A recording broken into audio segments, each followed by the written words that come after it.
Hey guys,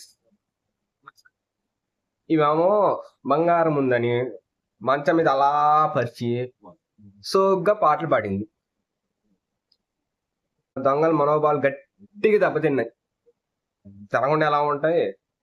అంత బంగారం ముందు పెట్టి పాటలు పాడుతుంటే రెండో రోజుగా వచ్చారు ఇంటికి. మొత్తం చదివేశారు.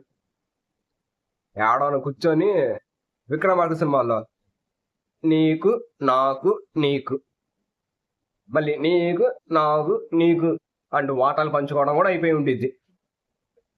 ఇప్పుడేమో పోలీసులకు చెప్పి నా బంగారం తిరిగి ఇవ్వండి, ఆ దొంగలు పట్టుకోండి అంటే ఎట్లా? ముందు మీరు జాగ్రత్తగా ఉండాలా. డబ్బు ఉందని ఆ విధంగా అసలు మంచం నిండా పరిచి మరి పాటలు పాడేసింది. ఏం చెప్పాలి? ఇలాంటి పనులు చేయడం మానేయండి. ఒకవేళ చేసినా మంచి సెక్యూరిటీని ఏర్పరచుకోండి. డబ్బులు ఉన్నారు కాబట్టి మీరు. ఆహా, పండగే పండగ.